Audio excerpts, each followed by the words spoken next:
folks. Wow, look at all you good-looking people. Thank you so much. It's such a great gift to see so many fantastic friends, family, neighbors, and co-workers coming together on a Saturday afternoon as a community with the common goal of honoring some of the greatest people in America. I'm Lamar Wilkie, retired Navy Chief Petty Officer, Desert Storm veteran. It is a privilege to again serve as your Master of Ceremonies. On behalf of your Coffee County Veterans Association, comprised of American Legion, Gold Star Post 78, DAV, Disabled American Veterans, Chapter 90, VFW, Veterans of Foreign Wars, Post 10904, and their auxiliaries, thank you so much for taking time out of your weekend to join us here to honor the men and women who served during the Vietnam War. If you were with us at the Vietnam Veterans Remembrance Walk on the Manchester Square last year, you'll recall how awesome that was. And that video is available on YouTube. Just search for it. It's there in 360 degrees. But you may recall how we learned so much about our Vietnam veterans and the deep wounds they came home with. Not only on their bodies, but seared into their minds. And they came home to a nation that not only wasn't grateful, but often greeted our returning war veterans with hostility. That hostility remains a scar on the American psyche, and it is high time we give our Vietnam veterans the honor and reverence they so deserve. Amen. Before we get into things, though, we're going to open this ceremony as we do all our veterans events, and that is with prayer. If you would please rise and remove your caps in reverence as I invite VFW Auxiliary Chaplain Marion Harris to lead us in our invocation.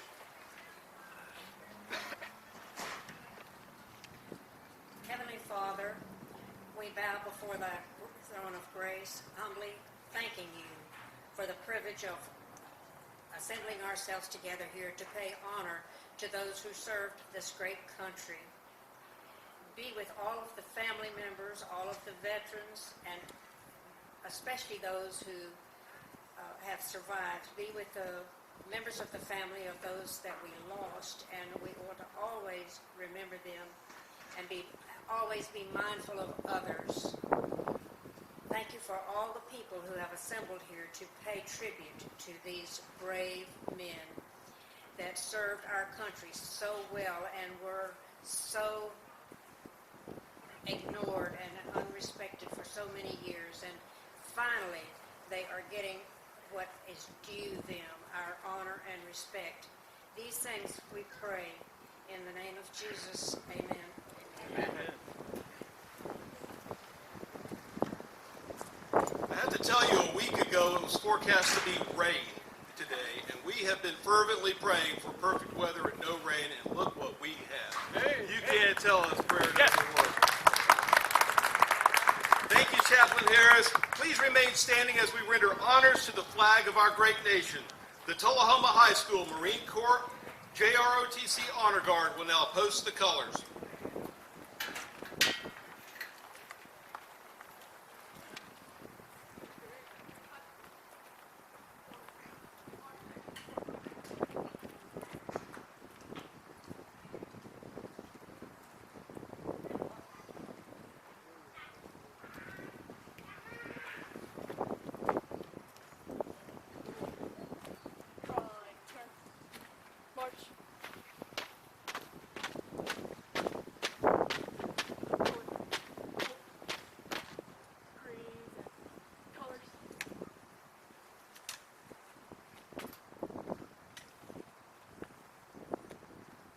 We will continue to honor our flag and the nation she represents with the national anthem performed by Ms. Cindy Clower.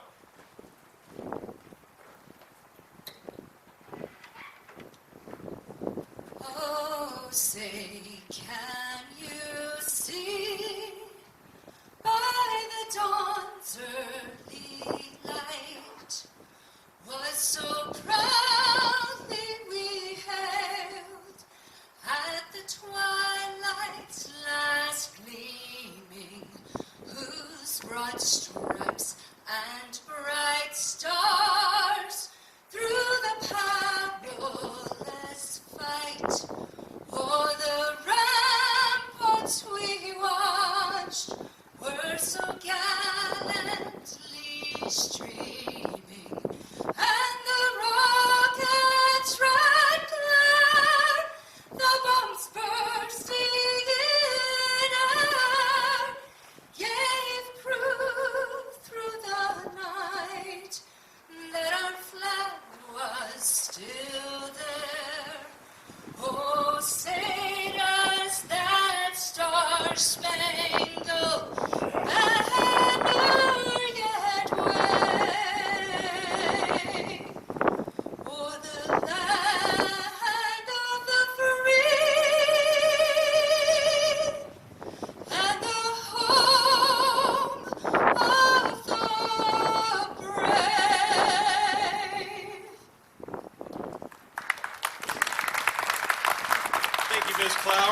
us in the Pledge of Allegiance, led again this year by Emily Cowan Ezel. I would remind veterans that while civilians place their right hand over their hearts, veterans are now authorized to render a hand salute during the pledge. Please join us as we say the Pledge of Allegiance. Attention, salute, pledge. I pledge allegiance to the flag of the United States of America and to the republic for which it stands, one nation, under God, indivisible, with liberty and justice for all. Thank you. Thank you, Mrs. L. Thank you, ladies and gentlemen. Please be seated.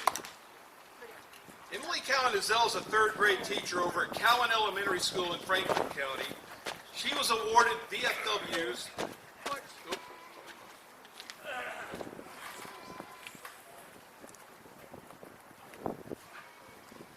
Sorry about that. She was awarded VFW's Citizenship Teacher of the Year for the United States of America last year, being selected over thousands of great teachers nationwide. She's also chairman of Operation Gratitude. They have a booth here, and I encourage you to get more information about that outstanding effort before you leave here today. Cindy Clower is co-owner of Clower Automotive here in Manchester, along with her husband Ron. She is also a member of Veterans of Foreign Wars Auxiliary. After the two world wars, our victorious troops came home to a hero's welcome. Korean troops were, in many cases, veterans of World War II who went back to fight the threat of tyranny again. 21 countries participated in the effort to repel North Korean forces from the south, with the United States sending in 90% of military troops. They really didn't get the recognition they deserved because that effort was largely known as a police action or a conflict to minimize anxiety among a war-weary America. But it was that same threat, communism, that was moving from the Soviet Union to dominate all of Asia. China had fallen to communism in 1949, and it still is today. The Korean Peninsula was divided into North and South at the 38th parallel in 1959, and it still is today. That war is ongoing, with military forces from both sides staring at each other across the DMZ or demilitarized zone in an uneasy ceasefire that has persisted for the last 66 years.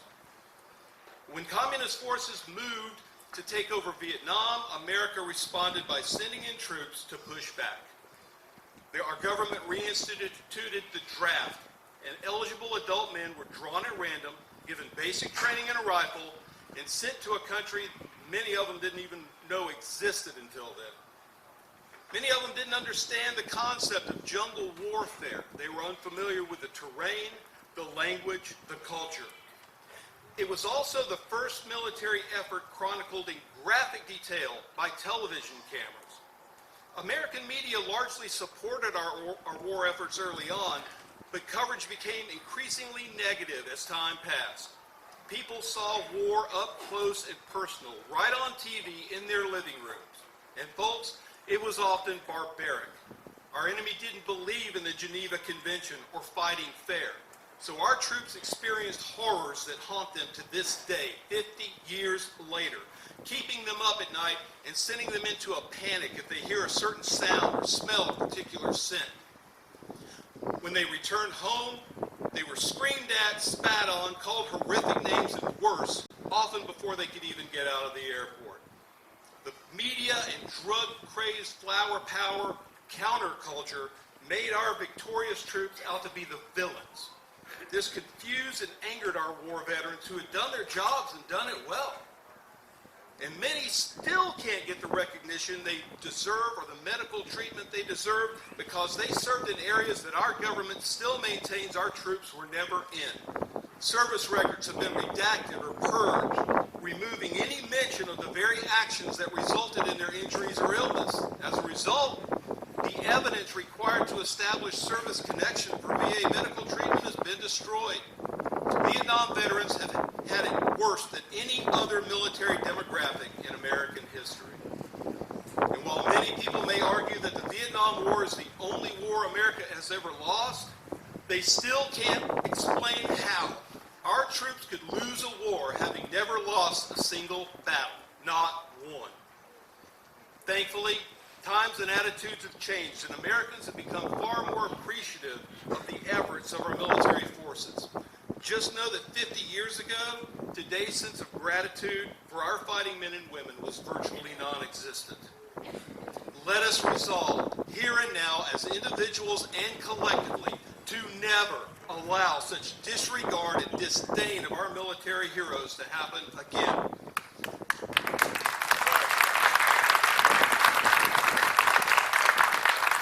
When you see a veteran, especially one with Vietnam on their hat or jacket, please stop.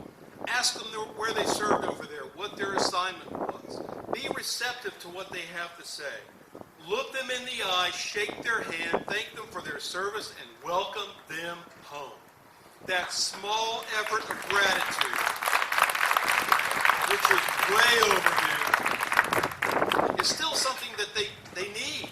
They need to know that we value their service and sacrifice, not only as a nation, but as free individuals living in a constitutional republic under the rule of law. And train your children and grandchildren to do the same thing for each successive generation of our military forces, so that stain on our nation's history will never recur in the future. All branches of the military served with honor and distinction. In recognition of that, Mr. Lloyd Smith will now perform a medley of patriotic songs.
Marching all about, and the army goes rolling along. For it's high, high, he in the field artillery. Count out your numbers loud and strong. For where we go, we shall always know that the army goes rolling along.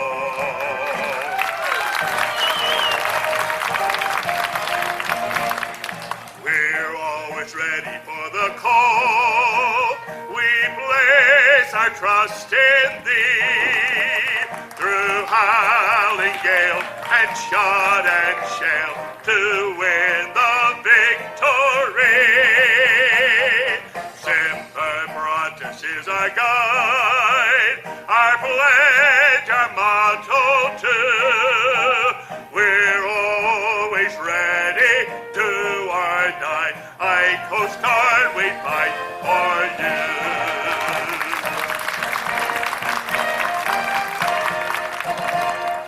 Anchors away, my boys, anchors away. Farewell to college joys, we sail at break of day, day, day, day. Through our last night on shore, hail to the foam, until we reach once more. Here's wishing you a happy voyage home. From the halls of Montezuma to the shores of Tripoli,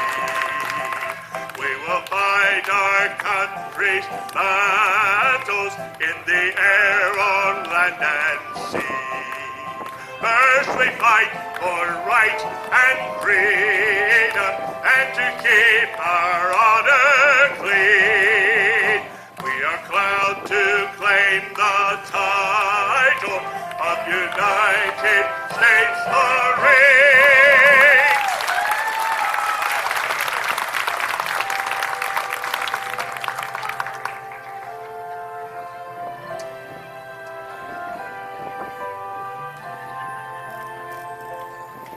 If tomorrow all the things are gone I'd worked for all my life, and I had to start again with just my children and my wife, I thank the Lord above for living here today, 'cause this flag still stands for freedom, and you can't take that away.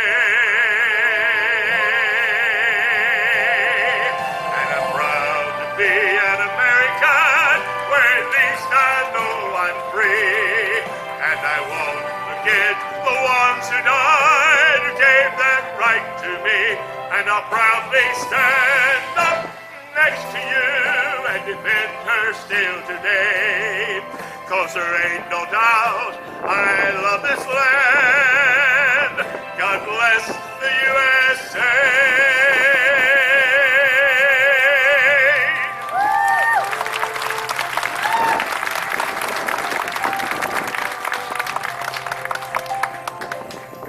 From the lakes of Minnesota to the hills of Tennessee, across the plains of Texas, from sea to shining sea, from Detroit down to Houston, from New York to LA, there's pride in every American heart, and I'm proud to stand and say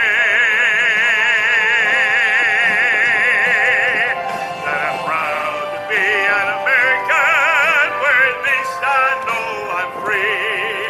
And I won't forget the ones who died, who gave that right to me. And I'll proudly stand up next to you and defend her still today. 'Cause there ain't no doubt I love this land. God bless the USA.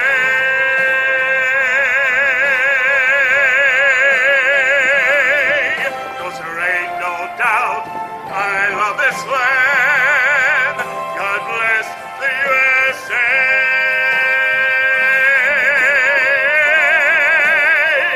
The USA.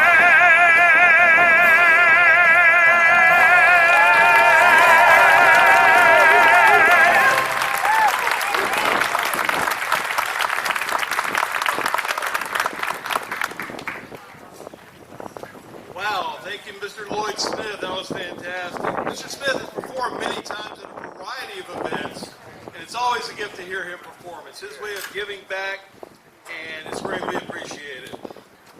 Ladies and gentlemen, it's a pleasure to introduce some of the dignitaries and officials in attendance with us. First, I'd like to welcome to the microphone our Tennessee State Senator and Representative Rush Bricken, who are here. Yes, ma'am. Janice Bowling.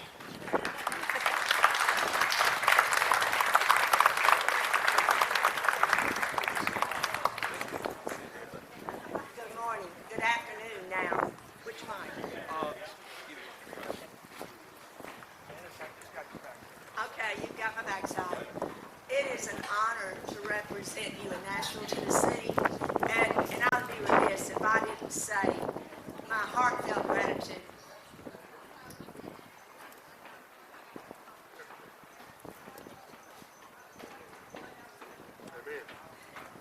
The last blanket that covered my daddy was American flag. And you all know that when that flag covers that coffin, you recognize the price that they paid ahead of us. And many of us whose fathers, my father served in the Navy in the South Pacific on the USS McCullough, a destroyer. And when I was born, just a few short years later, little did we realize the turmoil that our world had been in. My husband's father, Temple Bowling III, flew P-38s out of Italy over Germany in World War II. And he stayed on to make a career of the United States Air Force. Having joined the Army Air Corps, he retired full colonel in the U.S. Air Force. But all of that to say, as we as a nation pulled together after that great conflict, and we were so strong and much stronger for it, and then with Korea, as was mentioned earlier, and then by the time Vietnam came around, something not so good had happened in our country. Because while my daddy and my father-in-law had been welcomed home, our soldiers were not. I was in college during the time of the Vietnam era, and I want you to know that there were many colleges and campuses that were having blood drives, Auburn University being one of them, to send blood to our troops in Vietnam. And I was one of the ones who, for the first time in my life, gave blood to send to Vietnam. And I thank you all that you were over there willing to shed your blood for all of us here in the United States. And it gives me great honor to hear the songs that were just sung on behalf of our troops. It gives me great honor to see all of you sitting there knowing that you have been willing to pay the price. And now, with a new government in Washington again, can I hear it amen? Amen. Because there were about 8 years where, I don't know about you, but I realized as American citizens, we were backing up from our constitutional liberties, our constitutional protected, God-given freedoms that you all had fought, bled, and died for. And your comrades, your friends, your bunkmates. And that was a horrific time in our nation's history. And it was just a few years ago. And then in November of 2016, did you feel like you could breathe again? Did you realize that a weight had been lifted? That we once again had a president who was more concerned about America and our troops than he was about foreign nations that were waging war against us every day in every way. And I think we owe a debt of gratitude right now to President Donald J. Trump for what he has done and is doing to...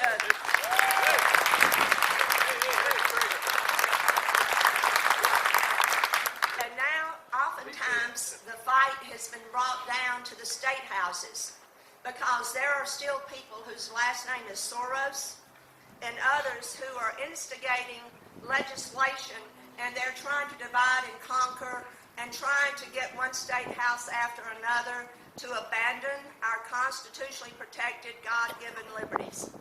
I know I, for one, and I know Representative Rush Bricken will continue to stand with you. We will continue to stand with our nation.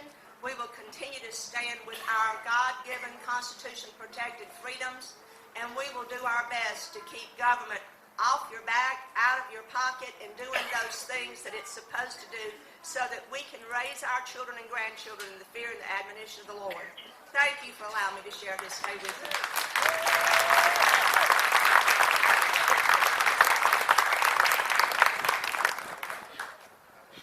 As always, I'm not sure which one's talking.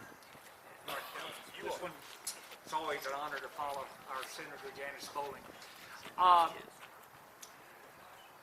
I was 18 in 1969, and certainly the Vietnam War was a big part of my growing up. I lost a lot of friends and neighbors because of the Vietnam War. My brother served in the Navy during the Vietnam era. I also, like Janice, was an Auburn graduate. Gave a lot of blood when I was at Auburn. The folks of the South understood the importance of military service, and I'm honored that in the South, I do believe we did our best to honor our Vietnam veterans in the best way we could. And because I certainly was never a part and hardly remember anyone in my growing up that wouldn't respect anyone in the military, and certainly the men that served in the Vietnam era. I was fortunate to have a 300 draft number, and I still remember the night that came up, and I certainly had friends that had numbers. I think 168 was the cutoff, and I had a lot of friends that got drafted and went in and served. So this era is so important to me. And again, for all the men and women that served Vietnam, my hat really is off to you, and I salute you.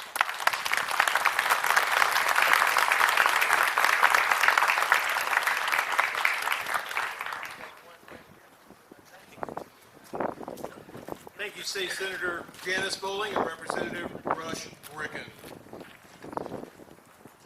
Next, we'll hear from Coffee County Mayor Gary Cordell.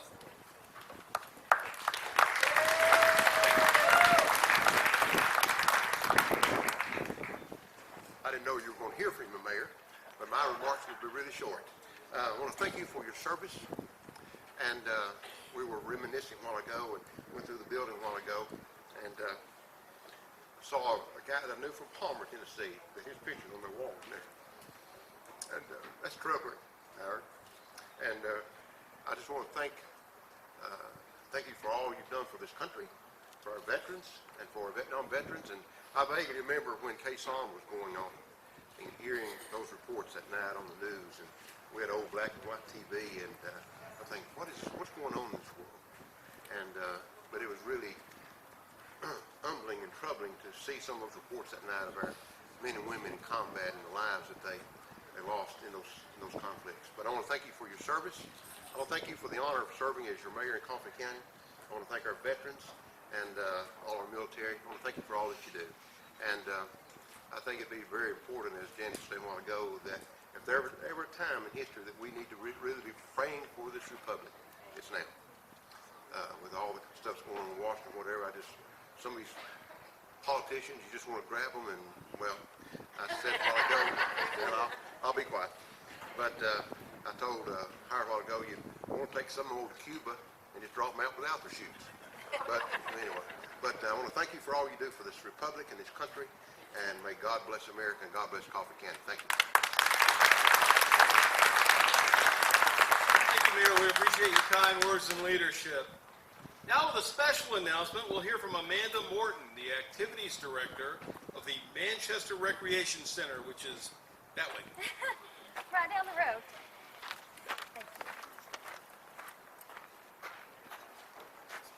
Okay, I'm a little nervous, so if I stumble, we'll recover. Good afternoon. My name's Amanda Morton. I am the Activity Director at the Rec Center. I've had the pleasure of working with Miss King on the Walk for the Fallen. With this walk, we had hoped to log 7,800 laps. One lap for every American life lost during the Vietnam War. And figuring that 12 laps would equal 1 mile, that was almost 5,000 miles that needed to be walked. This seemed like a very ambitious objective. We started in January. We registered people and logged miles at the rec center. Kim logged miles of people she had gotten involved. We had businesses like Byam and Coffee County Realty participating. We hung pictures of Coffee County soldiers at the rec center. I had write-ups in the paper, and Kim was on the radio promoting the walk. We had a total of 197 participants. People would walk at the rec center and sometimes walk over 30 miles in a week. Actually, it was more like everyone walked over 30 miles in a week. Our community was very excited to be part of this. We logged 14,539 miles. Yay! In 3 months. I know Kim was wanting me to speak more on the side of promoting the rec center, but I would rather speak of the community effort given in memory of the Vietnam veterans. The amount of miles logged and the number of participants speaks volumes. This walk got people talking. In the last 3 months, I've heard stories of brothers, cousins, and dads. I've heard stories of close calls and the soldiers that didn't come home. Our community came together. You put in the time, you told the stories, and you walked for a purpose. On behalf of the Rec Center, I would like to thank everyone who participated in the Walk for the Fallen. I would also like to personally thank the veterans and the active duty members of our community for your service. Thank you. Come right back up here. Well done.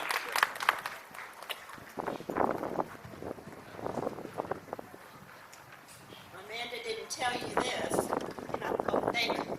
So small. So you said how many miles? 14,539. 14,539. The circumference of the planet is 24,000 miles. That means we walked over half the circumference of the Earth in this walk. This is amazing. It also means that we met our goal 3 times over for the 58,479 laps. Thank you, Amanda, and we have something for you. The Veterans of Foreign Wars of the United States awards this citation to Amanda Morton, Activity Director for Manchester Recreation Center, for services rendered in the community in support of Vietnam Veterans Era, War, Honors Day, Walk for the Fallen, and for the Veterans of Foreign Wars Post 10904. On behalf of myself and my fellow veterans, we thank you so much.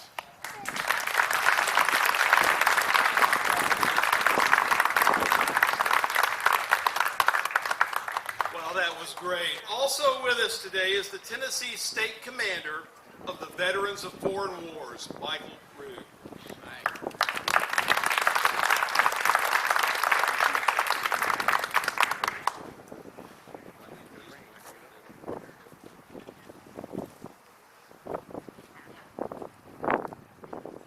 Silence. Silence is being speechless in action. From 1955 to 1975, over 9 million servicemen and women served our country, with over 2.7 million serving in the Vietnam War theater. We have a great deal of gratitude for their service, and I personally want to say thank you for your service and welcome home.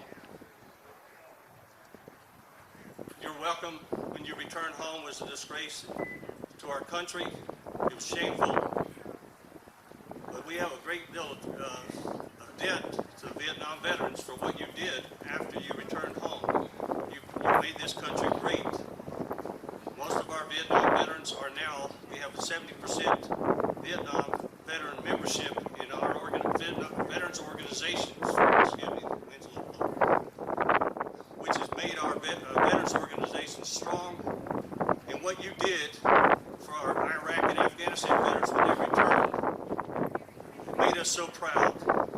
You led the way to the airports and the communities, welcoming them home to make sure they were treated properly. So thank you for what you have done. I had the privilege this month of going to Washington, D.C. to meet with legislators, our Tennessee state legislation, and listen to our Commander-in-Chief of the Veterans of Foreign Wars testify in front of Congress. One thing that came up again, and I say this, it's a disgrace that it's taken this long. The Vietnam Navy, the Blue Water Navy Vietnam War Veterans Act has come up several times to give you those benefits and services that you deserve for Agent Orange. How many Vietnam veterans here now are dealing with Agent Orange? It's a shame that it's taken almost 50 years for our country to start taking care of our veterans. But we were proud to hear that There's a lawsuit in the Secretary Wilkie of the VA has agreed with our Commander-in-Chief not to pursue this lawsuit to contest it. That means that approximately 90,000 Navy veterans now will be eligible for those benefits that they deserve.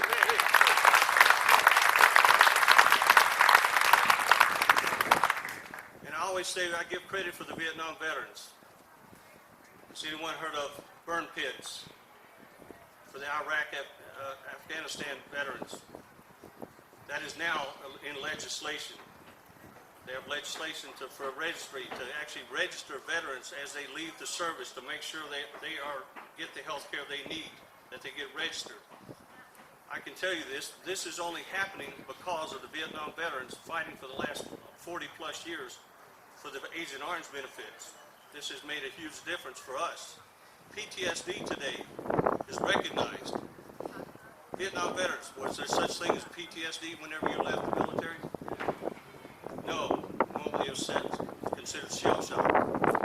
But we have all the benefits now for the younger veterans, myself, because of the Vietnam veterans stepping up. I call upon all veterans here, military and veterans. If you're not part of a veterans organization, please join. The only way we take care of our own is we take care of our own. Because as the Veterans Reform Board says, no one does more for veterans. And we always add, than veterans. It takes all of us to step up and protect our rights.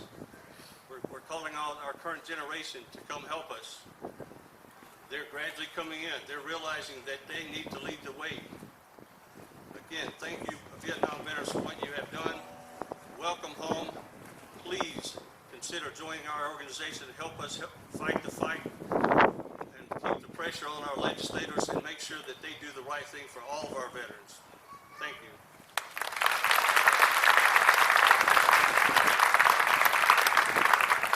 Commander Root, for taking the time to join us today. Your insight is greatly appreciated. There is strength in numbers, and the larger the membership of these organizations, the more seriously they're taken at the legislature and the capitals.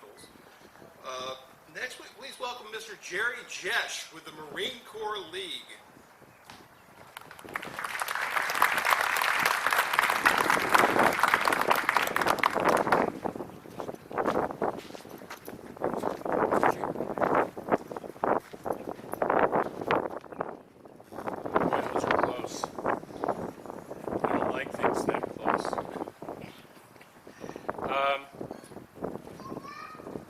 I started to write my speech, but I don't do that because I always go off script right away anyway.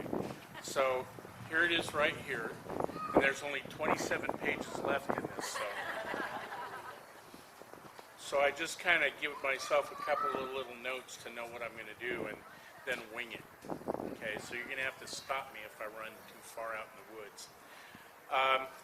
One of the things I want to talk about real quick is the Marines aren't arrogant. Okay, I know we get a reputation for that, but I really want to clear this up for a second. We are proud to wear the title of United States Marines. That's a title, and I'm going to tell you a little story. You know, the military services in the United States, there's really only two, right? The Navy and the Army. Every country has a Navy and Army. They're legitimate. They've been around for 2,000 years, right? The Air Force is very new, and they're sort of like expert consultancy, right? And that Coast Guard, they're lifeguards, right? I'm sorry. I mean that in a most respectful way. I've done lifeguard training, and I know what they do. Anyway, the Marines are a cult. Okay, and you never leave a cult. Even when you try, they always try to come and take you back, right? So that's what the Marine Corps League does. It takes us back and allows us to continue the mission for our fellow Marines and for other veterans of any moment in our history. I want to talk about something that happened to me not after I got back from Vietnam, but when I was back in California as a social worker working in child and family, nonprofit child and family work with children. I went to a to a conference on child care, and when we were done, I decided to run over to the VFW in Orange County, Southern California, which was nearby. And I sat down, and a gentleman there who was just judging by I was about 30 at the time, and judging by his age, he might have been a World War II veteran or Korean War. So he asked me where I served, and I told him 3rd Marine Amphibious Force, Da Nang, Vietnam. And he said, oh, that wasn't really a war, and proceeded to tell me about his war. I never went back to the VFW. And I say this because I want to talk about what happens to us and why all of the service agencies are having trouble attracting younger men from Iraq, from Desert Storm, the new war veterans and the veterans who are not boots on the ground. We tend to legitimize ourselves really easily, and we forget that they did the same thing. They were there, and when we invite them in, I've seen this happen too. We invite them in, and they have new ideas. I mean, these kids are all internet freaks. They were able to actually talk face-to-face with their wives and sweethearts. And my wife and I, when I was in Vietnam, we only had letters, right? They're able to talk face-to-face on Skype. Their life is different. And they want to see things differently, and they want to do things differently, and we resist that change so much. So that's the first thing I would say is make sure that when you get a new young member that you know who he is, get an idea of his perspective on the world, and help him to come in and do what matters to him. Because we're all our legacy is the legacy of those that preceded us, and we continue to carry the mission forward of protecting America, making America stronger, making all of us stronger by being hand in hand approaching that mission of protecting the Constitution and making us rich. And with that, there's another thing I want to talk about, and that's survivors. I said I left my girlfriend behind, who is now my wife. I met her when I was stationed at El Toro before I went to Vietnam, and that's how her girlfriend dumped me. She set me up on a blind date with her. But she was told by her mother when I got orders, you don't want to be married to someone going to war because you have no idea what you're getting back. True? We didn't know how we'd come back or what we would be when we came back either, and some of us were pretty surprised. The guys that are coming back now, they had no idea where they would go and who they would be when they came back. And I've met a lot of them driving the shuttle at the Murfreesboro VA, and they're struggling just like we did. So the ones that were left behind, the wives, the mothers, I finally, just before my mother died last year, she lived with us for about a year, and I finally talked to her, or she talked to me about her feelings of seeing the war on TV while I was in Vietnam, and I had no idea. I had no idea. And it was rough. It was hard for her. And we leave those people behind, and theirs is a heroic battle too, because they don't want us to go. They'd keep us here and hide us in the basement, So I guess I've said most of what I want to say. I wanted a little bit more about defense. We did this because we thought our rights were threatened, whether they were or not is a political question. But we thought they were, and we went to protect our country and our rights. We have a right to speak freely and in dissent and disagreement with our government. And I suggest that when you see something you don't like, whichever side of the fence you're on, that become your mission, to speak your truth. And in all of those truths, we're going to find the truth, because opinion's not true. But you can have an opinion. And I want to close with two poems. Can I do that? The first one's one that would... I could talk louder. No. I'm sorry, sir. When Colonel Welke, Chief Wilkie. When Chief Wilkie was talking, he talked about just what a beautiful day it is in the country, and I started thinking, this is another thing that we were defending, is just the ability to stand here in the sun and have a day like this. And I want to read you, I don't need to read this, I know it. It's a poem by Longfellow. It's called Perfect Day. It says, O gift of God, O perfect day, whereon no man shall work or play, wherein it is enough for me not to be doing, but to be. And over me unrolls on high the splendid scenery of the sky, and through a sapphire sea the sun sails like a golden galleon. Through every fiber of my brain, through every nerve, through every vein, I feel the electric thrill, the touch of life that seems almost too much. Where else can you get that all the time? Finally, I want to read another poem. This is one I wrote. I've never shared this since I wrote it in 1992, right after seeing the wall when I went to Riverside, California, where I was living at the time. Hey, my ride's here.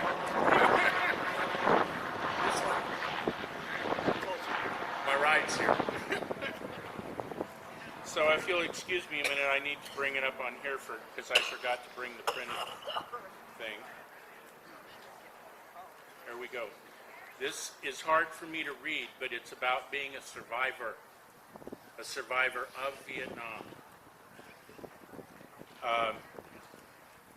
We thought it was we, the survivors, that found return to the world. We counted down the daily horrors till airway gates brought our bodies home. Now those years so far afield still make captive we who know which gates travelers open the truer passage from the fields of decay through the gates of their own broken flesh. Death gave its baggage for the living to unpack. In solitary quiet musings, unsung exiles inside our own slowly used up lives. Flashing brittle recall extracts an accidental moment of blinding grief. We bent under our lost companions' lives, whose battles all fought, then folded in the tragic shrouds of their pasts, they lay resting in solitary, silent ground. The time to bury them come round at last, granted safe harbor to the living, and rest each in his peace.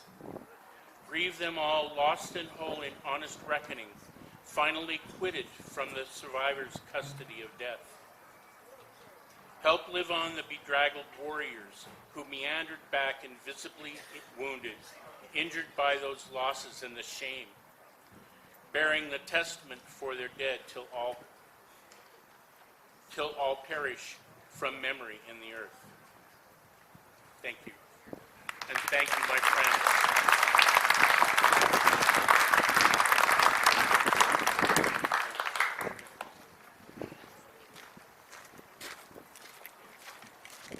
Thank you. Hoorah. Gary, Semper Fidelis. Hoorah! I speak several languages of grunt. It's okay. We're getting close to the keynote speaker, folks. I promise. We just have so many fantastic people here that I want you to hear from a few of them so you know what to expect when you browse the different information booths and displays later. There's a whole building over there with information displays. The Department of Veterans Affairs is right under you in this building. For the kids, thanks for coming. Petting zoo over there. We have some displays over here. The life helicopter was a display, and apparently it was needed, so it had to go. But there's plenty of information. Next, I'd like to introduce the president of the Captain Calvin Brewer chapter of the United Daughters of the Confederacy, Betty L. Hamry.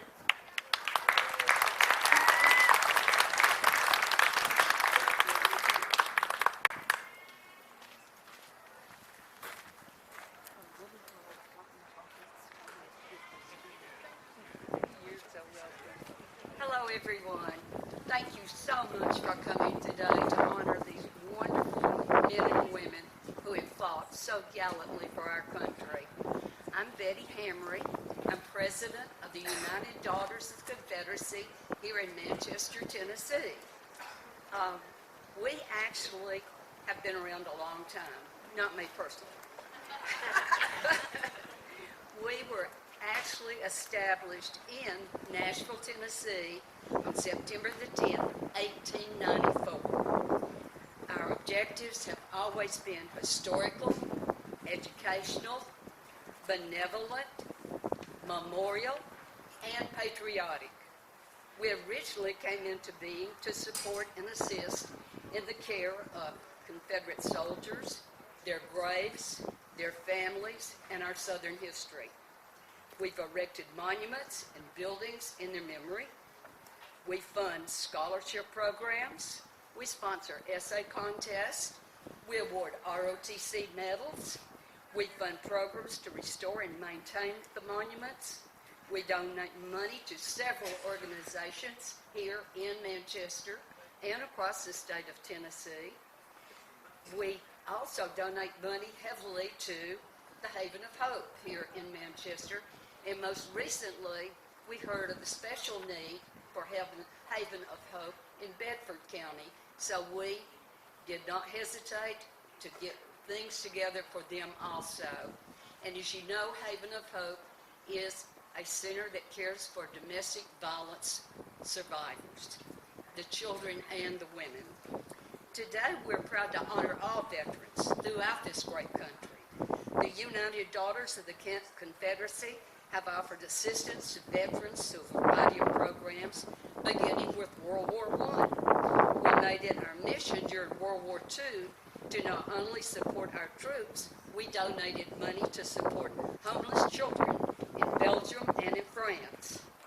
And immediately after the attack of September the 11th, 2001, we donated not only our blood, but supplies and thousands of dollars to the Salvation Army and to the Red Cross.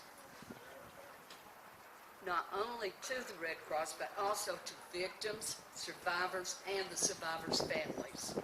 The United Daughters have always come to the aid of this nation in times of crisis. We're here today to honor the brave, heroic, and honorable men and women who served in Vietnam. We are so proud of every one of you. We have a table set up here today over in the exhibit building. If you would like to know more about the United Daughters, drop by and see us. May God bless the United States, our beloved volunteer state, and may God bless the South. Thank you.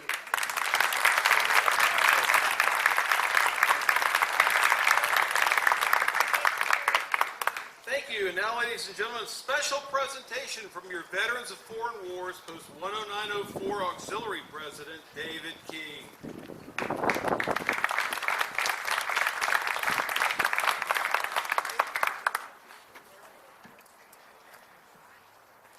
Good to see everyone out. First of all, where'd my wife go? There she is. There she is.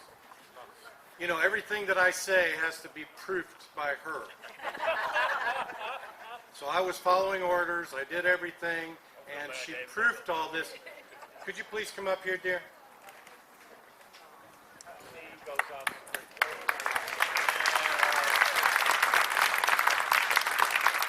I want you to know that she is the heart and soul of what you see today. There are many people involved, but it takes someone to come up with the idea. And once the idea is there, then we get following, we get people, we get vendors, we get a lot of things. So I just want to thank my wife right now.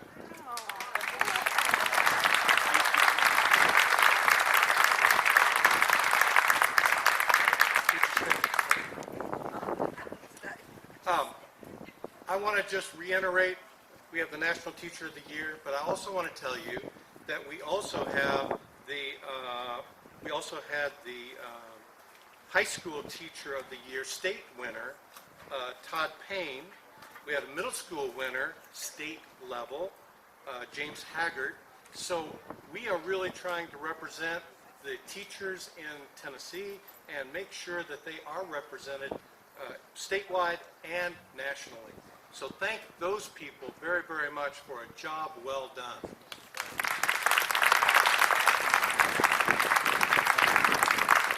And I would like to say, I want to thank the community for all that they have done. You heard about the walk, you heard about the number of laps halfway around the earth. That takes effort, time, but it also means that they had something to walk for. And it was all of you Vietnam veterans. Thank you so much for your service.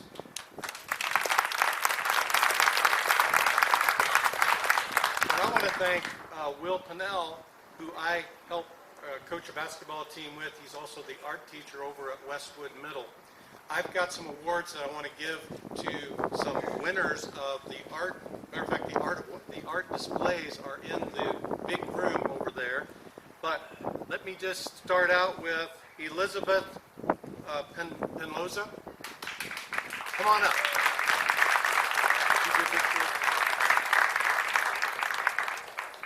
She was the first place winner, and please view those displays out in the room.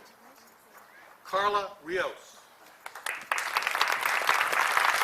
second place winner, third place winner. And the fourth place winner was Joseph Marcelino.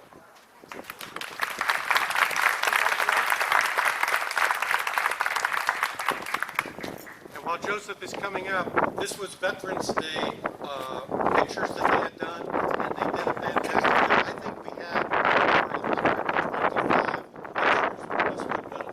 So I want to thank them very much for all that they did.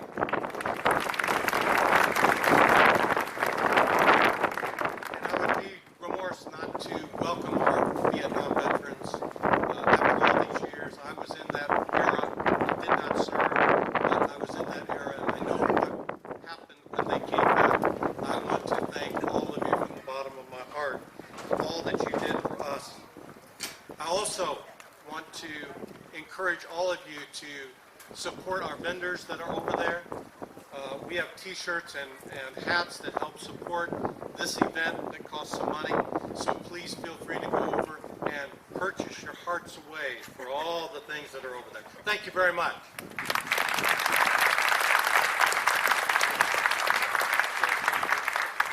Thank you, Mr. King, for that excellent presentation. Congratulations to all the award recipients. Wow, that many works of art. Those works of art are a labor of love, respect, and honor. Now, your American Legion Gold Star Post 78 Commander, Don Purin.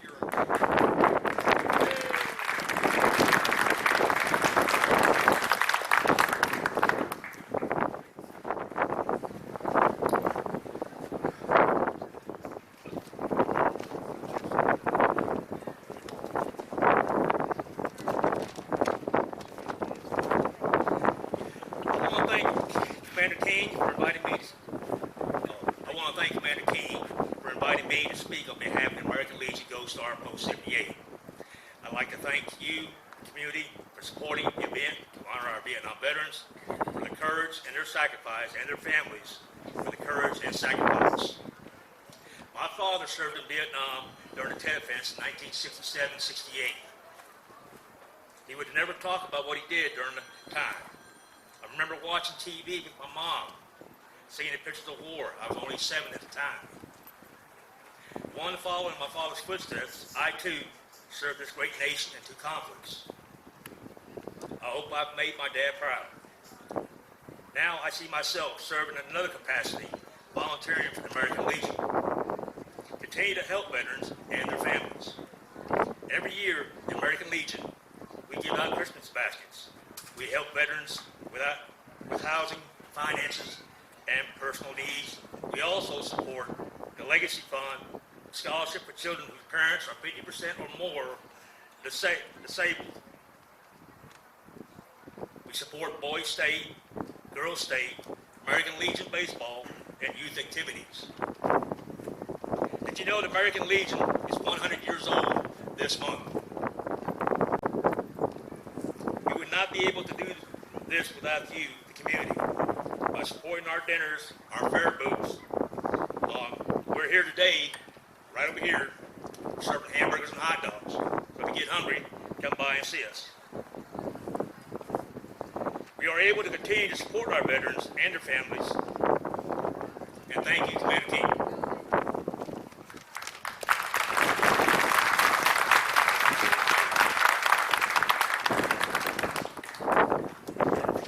Thank you very much, Commander King. We appreciate your words.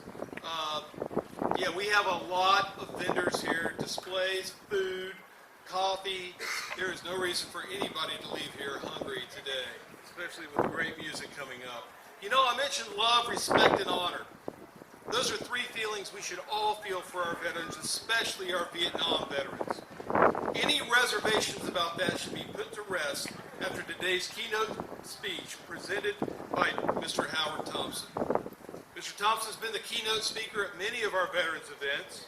He's currently commander of your Coffee County DAV, Disabled American Veterans Chapter 90, past commander of your Veterans of Foreign Wars, Post 10904, and former chairman of your Coffee County Veterans Association.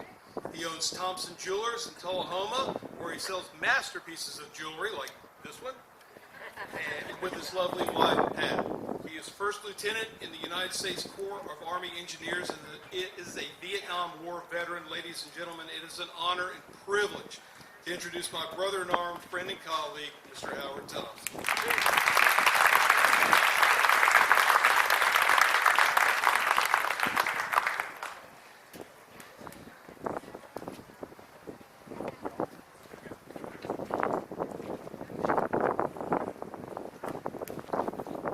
Vietnam War veterans, Vietnam era veterans, distinguished guests, ladies and gentlemen.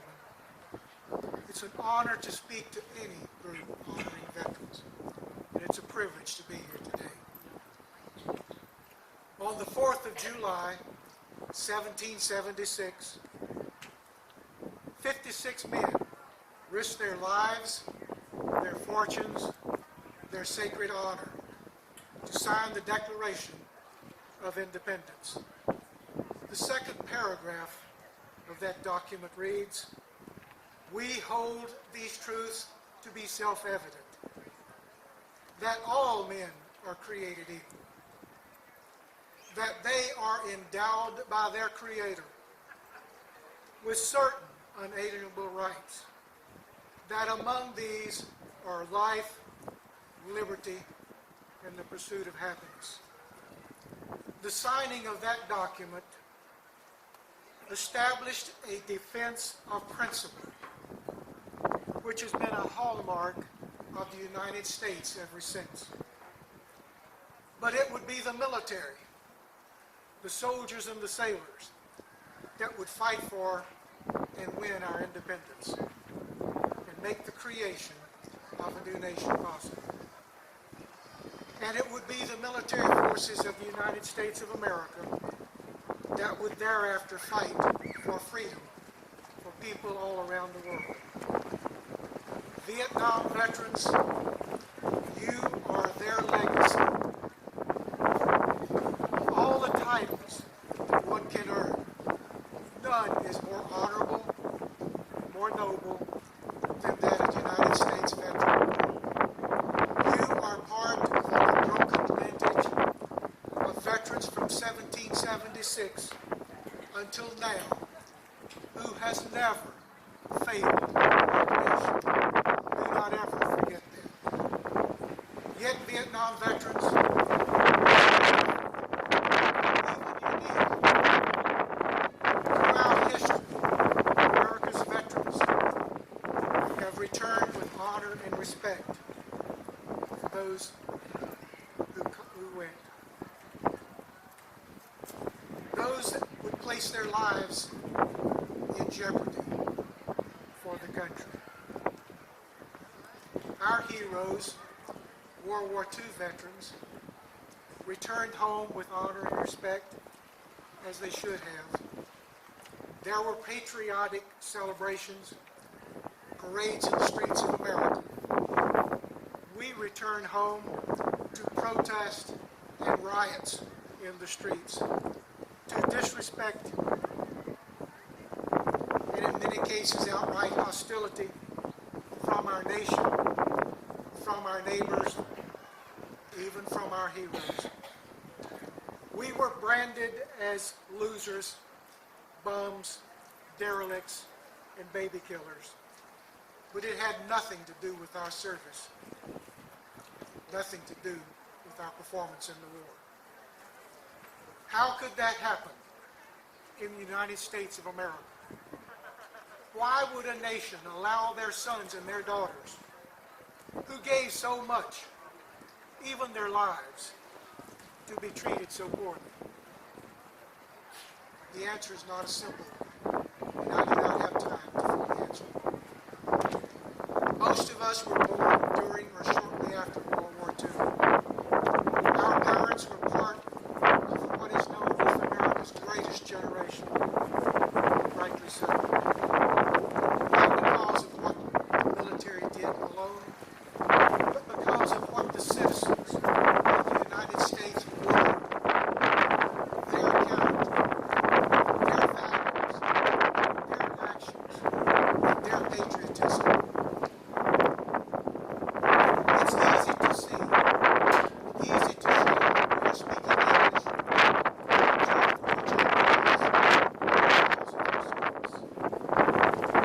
but the United States armed forces did not fight a single battle for America's freedoms in World War II. We invaded North Africa and Europe. We fought the Germans and the Italians to give African and European citizens their freedom. We invaded the Philippines and other Pacific islands, and we fought the Japanese to secure the freedom for those Asian citizens. Our freedom was never directly in danger because of those battles. We went to war again in 1950 when the communists of North Korea invaded South Korea. That war ended in a truce. The United States government honored its obligations, and the citizens of South Korea are free today. A short 15 years later, communist forces from the north invaded South Vietnam. The first American combat troops landed in South Vietnam to defend the principle that the citizens of this Asian nation have the rights of life, liberty, and the pursuit of happiness. And it was our time to serve. It was, in my opinion, the beginning of what should be called America's worst generation. Not because of our service in Vietnam, but because of what the citizens of the United States were. Their character, their values, their actions, and their patriotism. And especially the decisions of both the legislative and executive branches of the United States government, over which you had no control. According to the Department of Defense, 2,709,918 Americans served in Vietnam. 2,700,000 is slightly more than the male population of the state of Tennessee between the ages of 5 and 79. In that group, there will be a small percentage who will become addicted to drugs. Some will be derelicts and social outcasts. There will be some that are or will become criminals. There will even be some that commits murder. But the vast majority of Tennesseans will not. We would never allow anyone to characterize the citizens of our state of the Tennessee as drunk, drugged out bums, crazy, homeless losers, murderers, and baby killers because of what a small percentage did. No rational society in the world would stereotype an entire state like that. But that's exactly what what was done to the Vietnam War veterans, not only in the state of Tennessee, but in the nation. How could that happen in the land of truth, justice, and the American way? Why did no one question this? Why did no one stand up for us? Not even our heroes of World War II, who were our fathers, our uncles, our neighbors, our role models.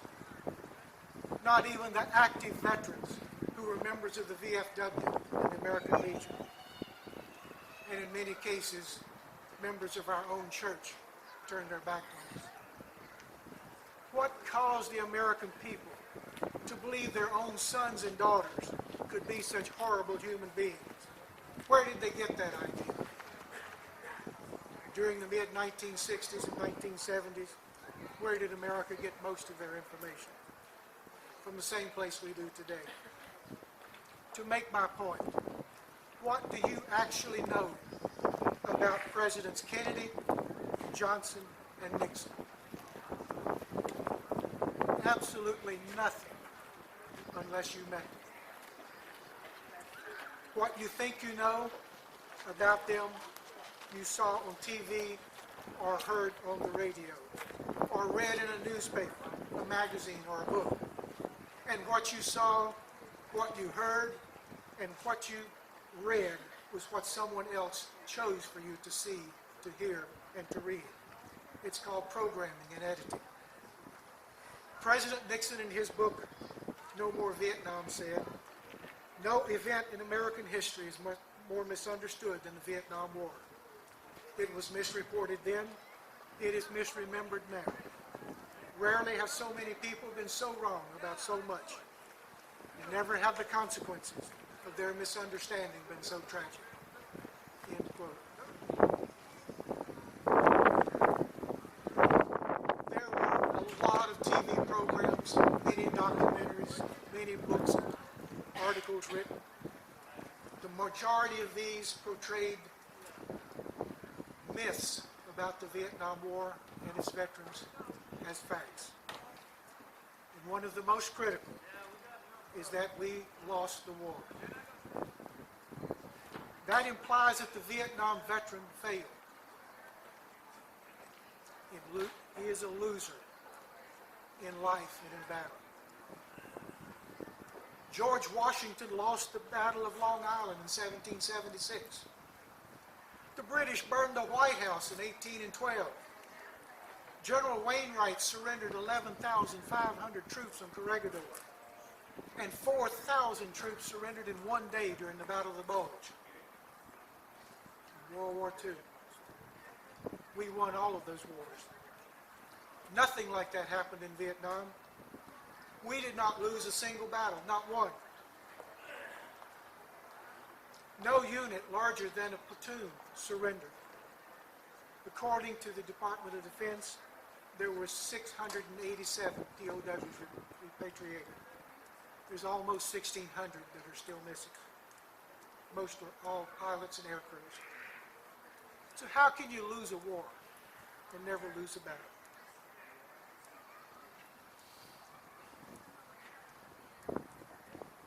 The actions of the United States Congress were shameful and disgraceful after we left Vietnam. The South Vietnamese were abandoned much like the patriotic Cubans were at the Bay of Pigs, 17th of April, 1961. But by any standards, the boots on the ground, in the air, and over the water, won the war decisively, without qualifications, without exceptions.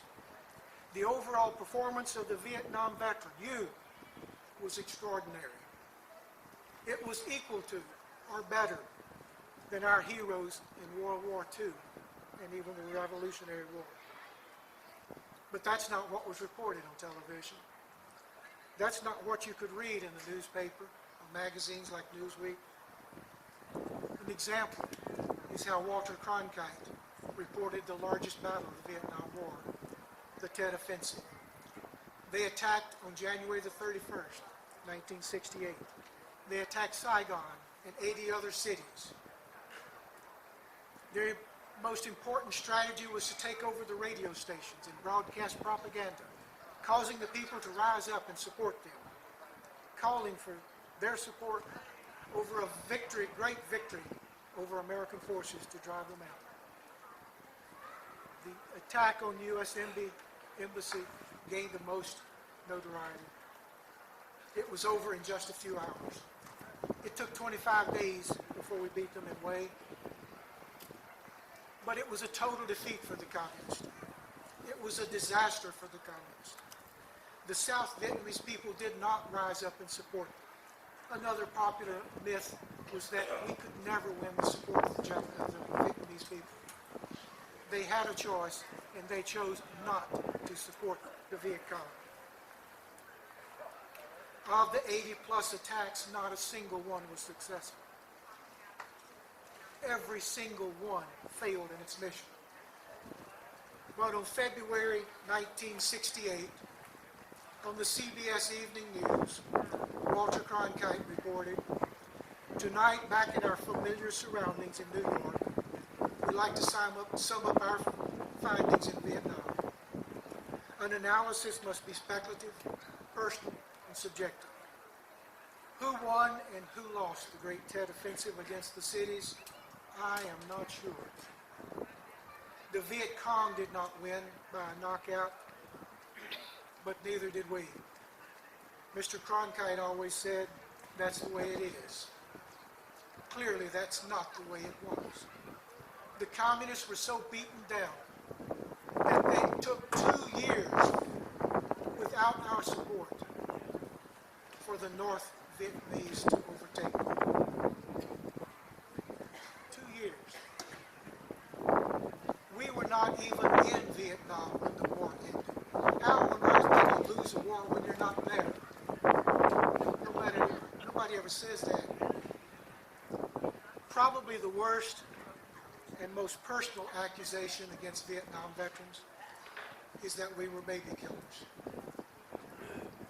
War is hell on earth. War is kill or be killed. Destroy or be destroyed. General Patton wrote, compared to war, all other forms of human endeavor pale to insignificance. But things happen in all wars that should not happen. In a group of 2.7 million, a few will be weak, a few will be evil. There is no excuse for Lieutenant William Cowley's actions at My Lai. He went to prison for them. But in modern times, there's always civilian casualties. In 1945, there were only the old men, women, and children in the cities of Germany. One after another, we bombed those cities into rubble. 593 Germans died in those cities, mostly women, about 100,000 children.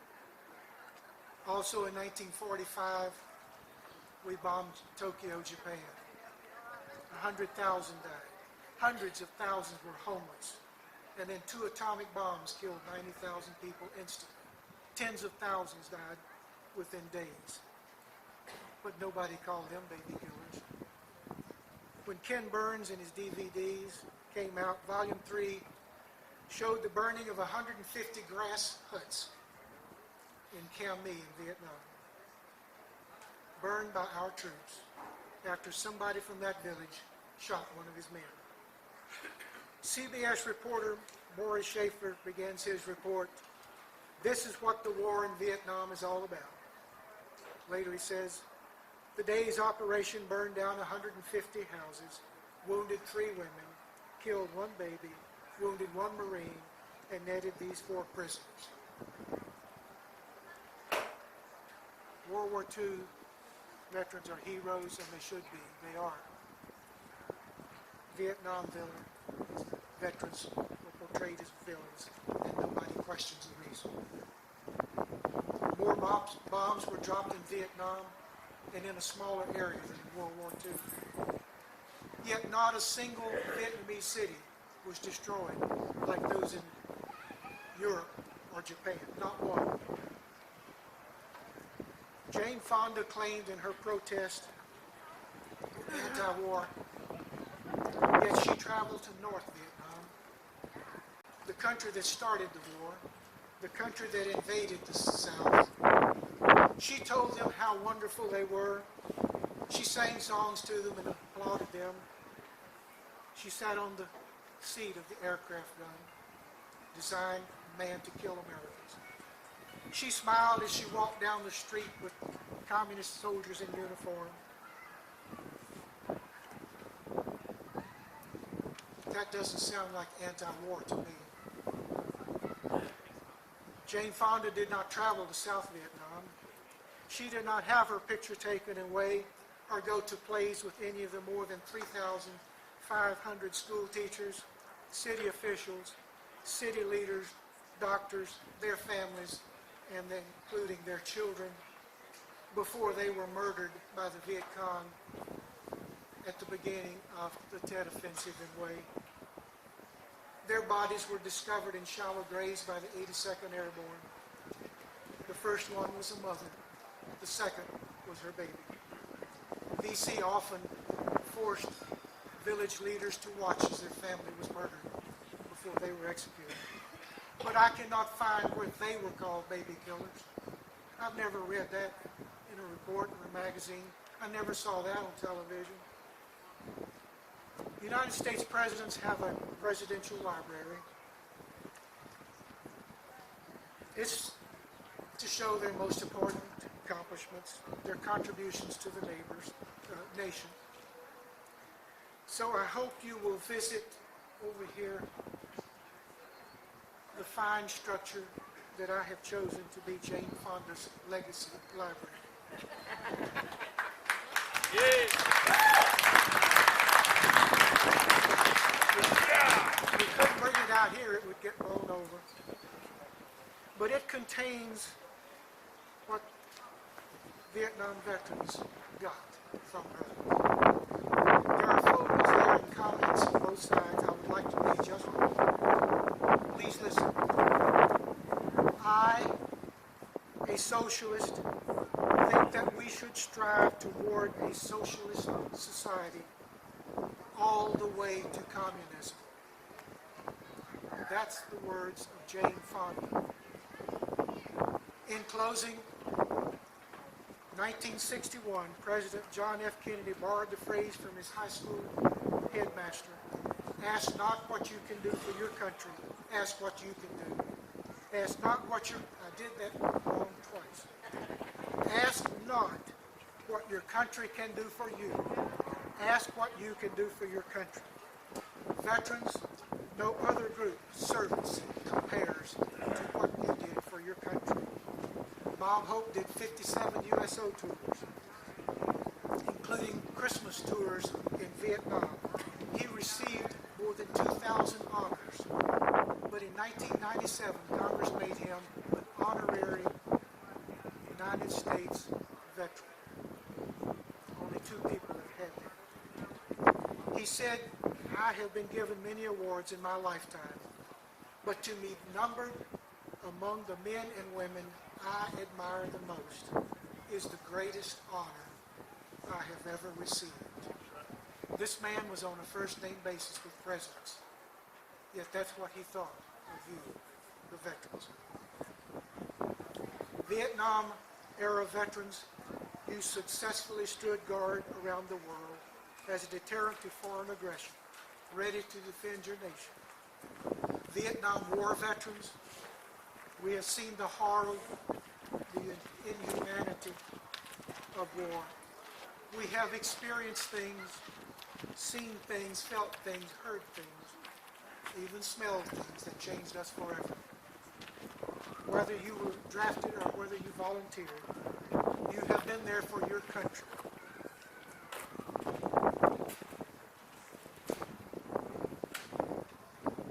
Every one of you has sacrificed a part of your life.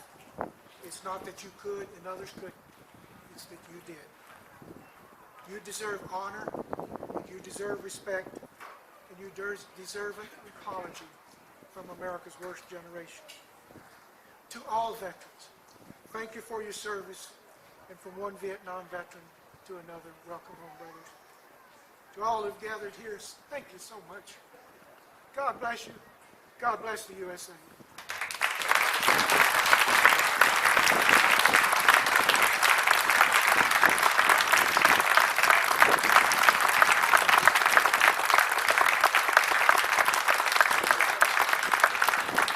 Thank you, Mr. Howard Thompson, for yet another riveting presentation. That was amazing.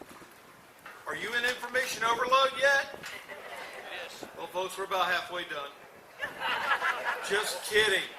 Now that you're ready for this old goat to stop talking so you can stand up, take a stretch, grab a bite to eat, enjoy the great music out here, please check out those displays, the information under you and over there. Fantastic information. We're going to stand up as I invite the VFW Auxiliary Chaplain, Marion Harris, to lead us in our benediction. Please rise and remove your caps as we do so. We will close this ceremony as we opened it with prayer. Father in heaven, once again we approach your throne of grace with humble hearts, thanking you for every family that is represented here, for all of the men and women who have served our country in times of need, including my husband.